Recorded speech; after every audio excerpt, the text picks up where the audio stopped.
Vous êtes sur le point d'écouter L'Argent, un podcast de 20 minutes tout à fait rentable grâce à son contenu très riche. Un reportage documentaire suivi de son débat, puis le décodage d'une psychanalyste émérite. Entrée, plat, dessert, donc avec des couverts en argent, et tout cela grâce au soutien de notre partenaire, Sofinco. Je m'appelle Thomas, j'ai 33 ans, j'ai eu la chance de gagner l'euro-million en septembre 2016, une somme de 267 000 euros, juste après notre mariage avec mon épouse maintenant, à l'heure actuelle. 267 000 euros. L'argent. Ah, l'argent. Alors aujourd'hui, l'argent est à Dunkerque avec Thomas, 33 ans, qui a gagné à l'euro-million. Un argent tombé du ciel qui a changé sa vie et le regard des autres. L'argent, c'est aussi la chance et beaucoup la jalousie.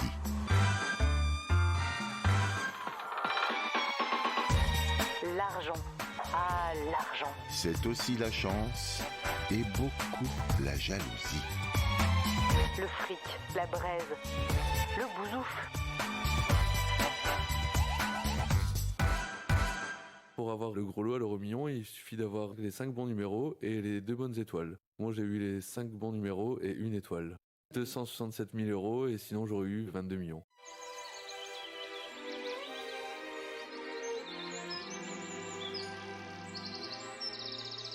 J'ai commencé avec mon grand-père, on taquinait beaucoup avec l'euro-million et le loto, comme quoi à l'euro-million il y avait beaucoup trop de personnes qui jouaient, donc du coup on avait moins de chances de gagner, que c'était plus sur le loto qu'il fallait jouer.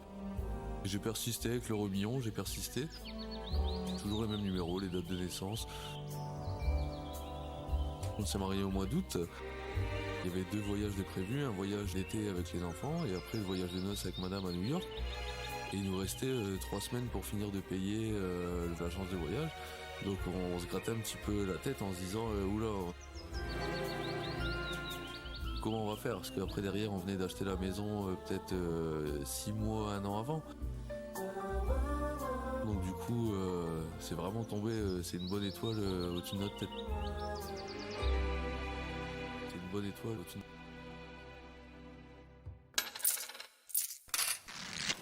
Le soir, la petite routine, on mange, on va se coucher. Et au moment de couper le téléphone, je vois le tirage a eu lieu, euro-million. Donc là, je clique dessus et je vois les 5 numéros qui apparaissent, mes 5 numéros, plus mon étoile. Je comprenais pas très bien ce qui m'arrivait. Je referme l'application, je rouvre l'application et là, je me mets debout dans le lit. Je dis chérie, j'ai gagné un euro-million. Elle me dit arrête tes bêtises, à chaque fois tu me fais le coup, c'est pas marrant. Je lui dis non, je te jure j'ai gagné. Donc elle me dit montre-moi le ticket. Et là je dis merde, le ticket il est dans la voiture. Torse nu, je sors dans la rue, je pars en courant la voiture, je prends les 2 tickets, j'arrive à la maison, elle m'attendait dans l'escalier et là je me mets à pleurer, donc elle comprend que c'est pas une bêtise, fais-moi voir le ticket tout de suite. Là je lui montre le ticket et sa tête change, pareil. Et après on était parti jusqu'à 3-4 heures du matin, pas arrêter d'en parler, pas savoir quoi faire, quoi dire.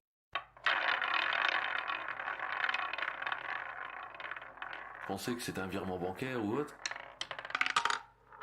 Mais non, vous devez aller dans un centre FDJ, c'est pas ouvert avant le lundi, donc pendant tout le week-end on se retrouve avec le ticket dans les mains, arrivez là-bas, vous donnez le ticket, et là ils vous remettent un chèque.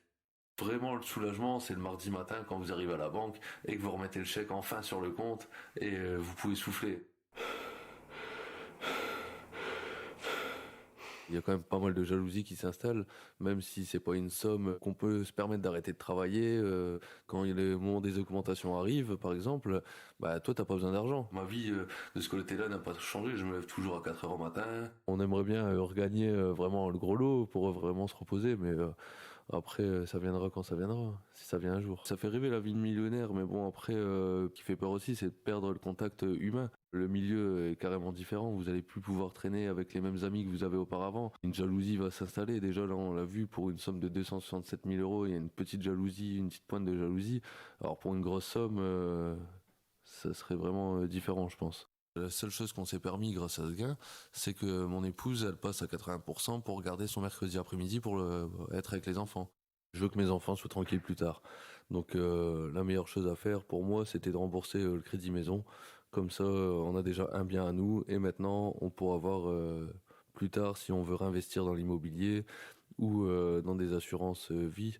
Mais pour l'instant, le but, c'était vraiment de jouer la carte de la sécurité pour les enfants plus tard, vu qu'on sait que, vu la conjoncture, la vie sera de plus en plus dure. Le conseiller en banque m'expliquait un cas qu'il avait déjà eu. Un client à lui qui était joueur, mais là c'était du casino, avait gagné 80 000 euros. C'était un jeune, ces 80 000 euros, il les a épuisés en un an de temps. En achetant une belle voiture, en achetant une moto. Sa voiture, il a craché, vu que il faut savoir conduire des grosses voitures, des grosses cylindrées. Donc du coup, il s'est racheté une autre voiture. Et au final, il s'est retrouvé avec plus rien sur son compte. Et quand il a été voir pour acheter une maison, ils lui ont refusé son prêt, vu qu'il ne savait pas gérer son argent. Ça fait bien réfléchir et du coup, j'ai pas voulu m'emballer de ce côté-là. Tout de suite, mon épouse, elle a voulu revendre la maison et racheter une plus grande maison, mais on s'est freiné quand même. On a fait d'abord les travaux dans la maison avant de plus tard peut-être envisager déménager et racheter ailleurs. On n'était jamais parti au ski, donc on s'est fait un plaisir l'année dernière de partir une semaine au ski. Mais derrière, on s'est un petit peu fait avoir.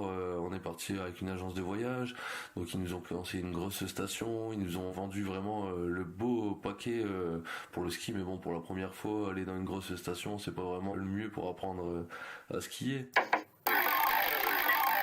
On a profité des petits week-ends. Au Futuroscope, des week-ends au Puy du Fou, qu'on n'aurait peut-être pas pu se permettre de faire auparavant.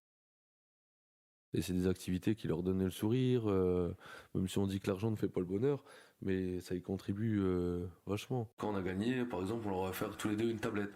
C'est peut-être bête, mais avant on n'aurait peut-être pas pu se permettre de leur acheter une tablette tous les deux en même temps.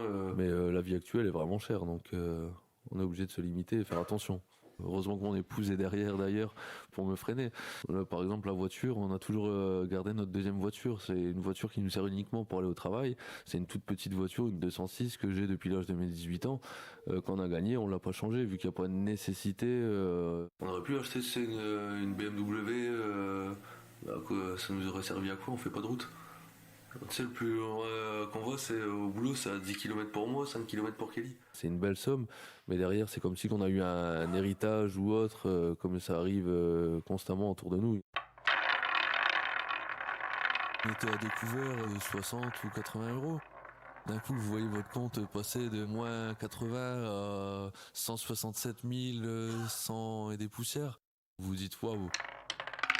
Avec mon épouse, on a déposé les enfants à l'école, on va faire les magasins, on va se faire plaisir. On s'est jamais vraiment fait plaisir. À chaque fois, comme tout le monde, quand on fait les magasins, on se restreint un petit peu. Donc on a fait tous les boutiques et à chaque fois, ça me plaît pas trop, ça me plaît pas trop. Au fond de nous, c'était pour pas dépenser et commencer à acheter dans tout et n'importe quoi. Et au final, on est arrivé là. On est reparti avec un maillot. Un maillot pour moi, c'était un polo Eden Park, je crois, qu'on avait payé plus de 100 euros. Mais ça nous a fait mal de dépenser 100 euros enfin dans les fringues. On a peur de retomber vite dans la routine du paravent, de se dire, bah voilà, tous les mois je suis à découvert, faut que je fasse attention, se priver. Donc là, on essaye de se faire plaisir, mais tout en restant raisonnable et qu'on a encore de l'argent sur le compte tous les mois. Et on essaye de placer tous les mois un petit peu d'argent de côté. Comme ça, on ne sait jamais si une bricole nous tombe dessus du jour au lendemain. On n'est pas obligé de faire un crédit pour changer une voiture dans quelques années.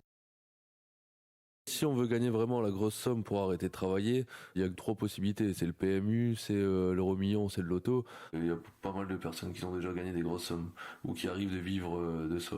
Nous, dans notre cas, ça nous a sorti la tête de l'eau et maintenant on envisage la vie vraiment beaucoup plus cool. On va beaucoup plus cool. Dès le week-end suivant, j'ai recommencé à jouer. Et jusqu'à là, pour l'instant, le plus gros que ça m'a rapporté, c'est 22 euros.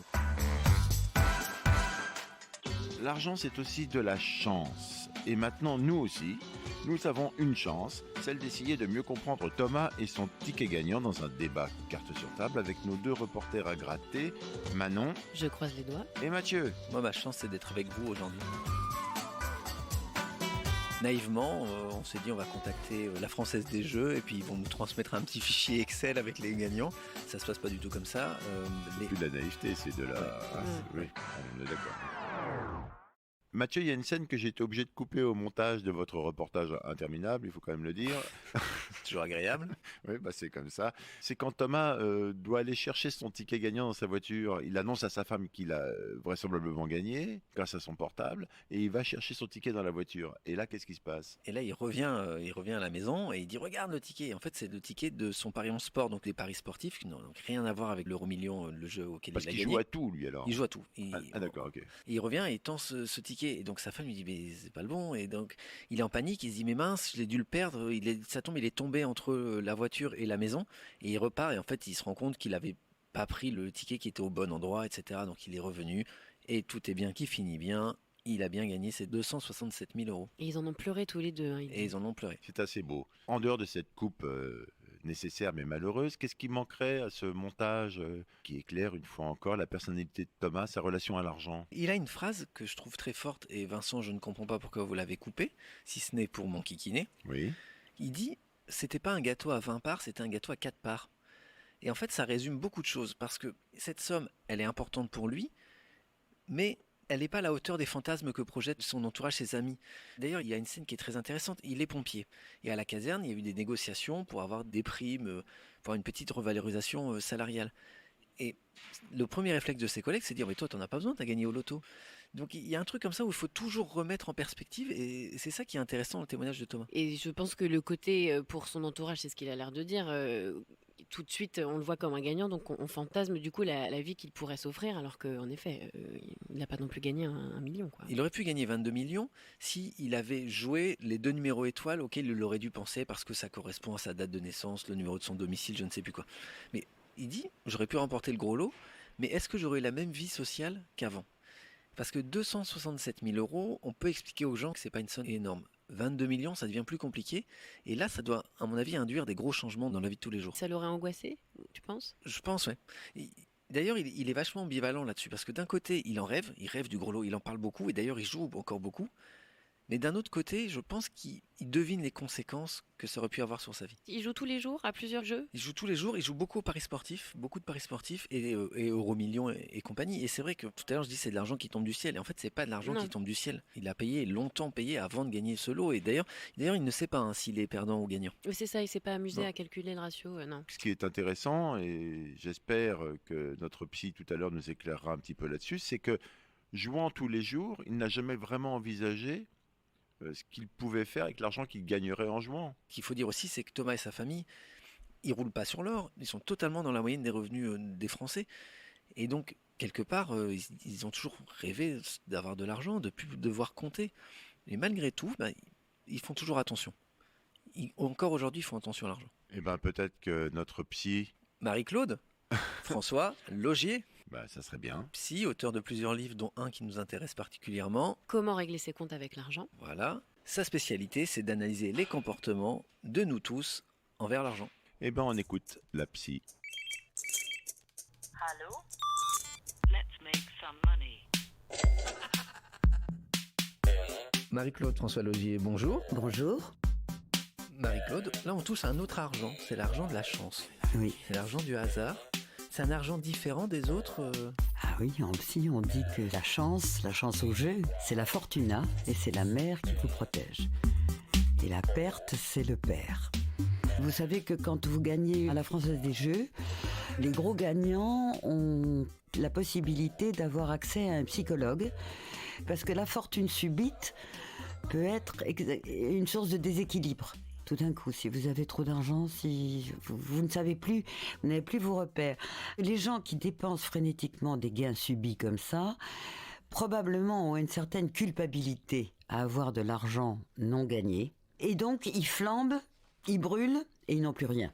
Pourquoi la culpabilité? Parce qu'on se dit que de l'argent gagné uniquement en cochant des numéros sur une grille, c'est pas de l'argent juste, c'est pas de l'argent qu'on a gagné à la sueur de son front, donc il y a une on peut avoir une certaine culpabilité à avoir gagné sans le mériter. Vous voyez, parce que tout travail mérite salaire et rémunération.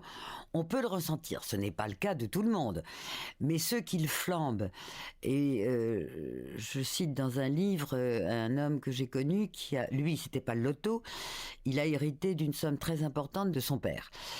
Et il a il avait une telle culpabilité à avoir cet argent qu'il l'a flambé en 48 heures. Alors, entre les voitures, les costumes, les montres, enfin tout ce qu'on peut imaginer en produits de consommation. Il s'est trouvé mieux et soulagé. Alors, il devait avoir des rapports très difficiles avec son père avant, mais on peut avoir une culpabilité à tout d'un coup toucher beaucoup d'argent d'une façon qui ne paraît pas effectivement juste. Enfin bon, mais la fortuna et la chance, ça existe, le rêve aussi. Et vouloir se dédouaner, d'abord en ne le montrant pas, surtout, et en n'étant pas dans l'ostentation. Bon. Et puis aussi, il y a la crainte des autres qui veulent le partage. Sur les autres, Oui. Thomas dit qu'il a failli gagner 22 millions d'euros plutôt que 267 000, Oui. à cause d'un chiffre qu'il a manqué. Et il dit, mais bien sûr que la vie millionnaire, ça fait rêver, mais en même temps, ça change de regard des autres et ça peut amener à perdre des relations humaines avec certaines personnes. Ah, il a sûrement raison. Les gens qui gagnent au loto, s'ils le proclament et s'ils le disent ou s'ils l'affichent avec des signes de richesse, ils sont immédiatement la cible de demandes multiples de la part des copains, de la famille, des frères, etc. Et refuser, c'est difficile. Et en même temps, on se dit, oui, mais je voudrais bien un peu le garder pour moi et en profiter. Donc, moi, je connais des gens qui jouent au loto ou qui ont joué et qui disent, si je gagne, je ne le dirai jamais. Est-ce qu'on va avoir la même tendance à demander de l'argent à quelqu'un qui a un gros salaire mensuel ? C'est très rare qu'on demande de l'argent à quelqu'un, enfin, bon, sur les salaires, parce qu'ils peuvent répondre qu'ils ont des charges énormes, qu'ils ne peuvent pas. Tandis que le loto, lui, il a beaucoup de chance, donc pourquoi je ne peux pas en profiter ? C'est un souci aussi de rétablir l'égalité.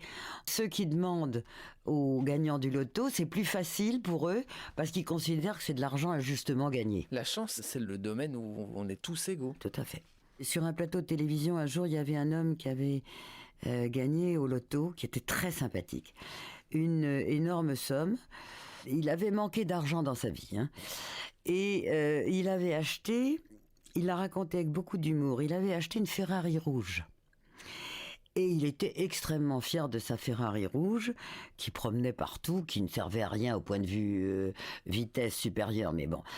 Et finalement, il l'a revendue et il a créé une entreprise, beaucoup plus sagement.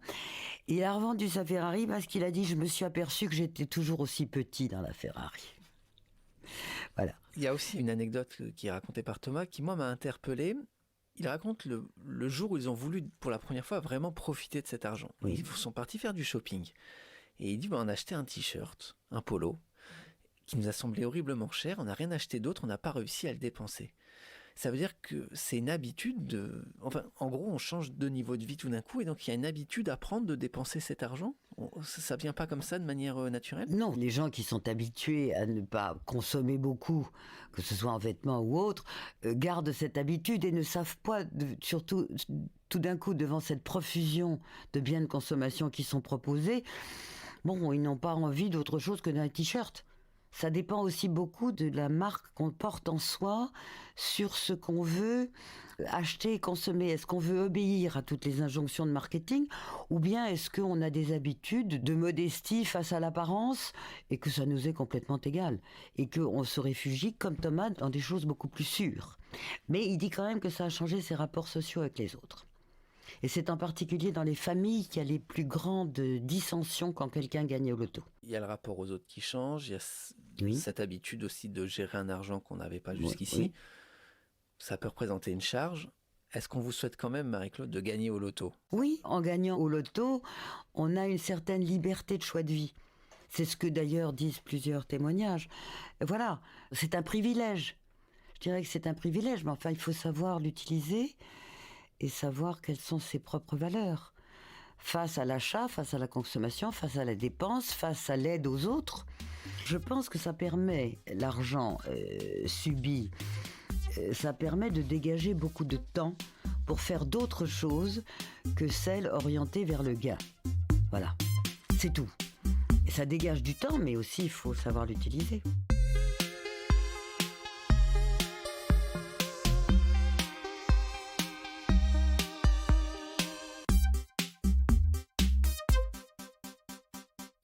Comment on peut conclure sur notre ami Thomas ? Alors moi, il y a une petite histoire qui n'est pas dans le montage. Mais je vous en prie, Et donc en fait, Thomas a gagné dans un bureau de tabac à côté de chez lui.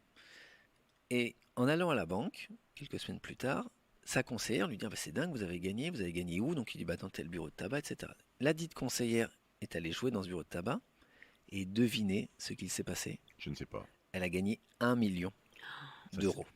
Donc, forcément, les journalistes, ces gratte-papier, Hmm. sont allés voir au bureau de tabac, dans ce fameux bureau de tabac où en gros il y a eu 2 gains à quelques semaines d'intervalle. Et la buraliste, qui n'a pas la langue dans sa poche, a commencé à délivrer quelques petits indices. Ah bah vous vous rendez compte, c'est une conseillère bancaire qui était près de reprendre sa retraite, oh quelle belle histoire, etc. Et donc, dans cette ville qui est Dunkerque, et dans ce quartier qui est Malo-les-Bains où tout se sait, très vite, on a su que c'était la conseillère bancaire qui avait gagné, quoi. Les journalistes sont prêts à tout pour l'argent. Rien ne vaut un scoop. Ça n'a pas de prix, un scoop. L'information n'a pas de prix. Bon, ben Manon, à bientôt. À bientôt, Vincent. Mathieu, À bientôt, Vincent. on se retrouve dans un autre épisode de L'argent. En partenariat avec Sofinco. L'argent. Ah, l'argent.